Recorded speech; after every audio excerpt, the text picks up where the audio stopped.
Chapter 1: Prelude to War. In the years leading up to the U.S. invasion of Afghanistan, the groundwork for one of the longest military engagements in American history was quietly being laid.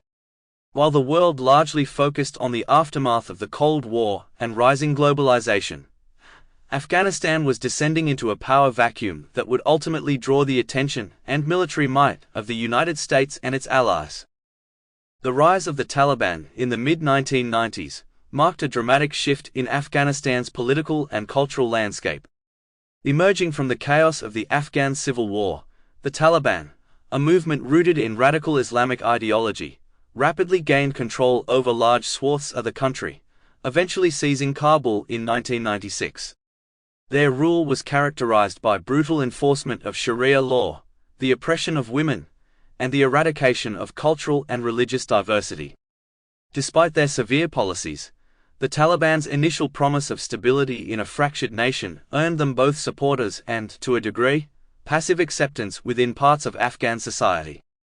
During this same period, al-Qaeda, under the leadership of Osama bin Laden, found sanctuary within Taliban-controlled territory.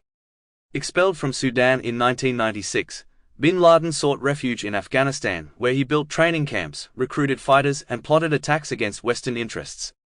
The Taliban, while not directly involved in al-Qaeda's global operations, provided the terrorist network with the space and protection it needed to grow.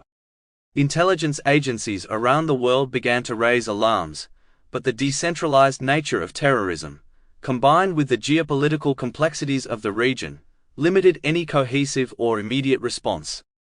The international community, meanwhile, largely underestimated the threat. The bombing of U.S. embassies in Kenya and Tanzania in 1998, and the attack on the USS Cole in 2000, were stark warnings of al-Qaeda's ambitions and capabilities. However, these incidents, while tragic, did not yet provoke a large-scale military response. The world continued to grapple with the blurred lines between insurgency, terrorism, and state-sponsored extremism. As 2001 approached, a storm was brewing. The United States, still grappling with post-Cold War foreign policy challenges, began to shift its focus toward asymmetric threats, those posed not by rival states but by stateless actors and decentralized networks. Afghanistan, with its rugged terrain and weak central government, had become the ideal breeding ground for such forces.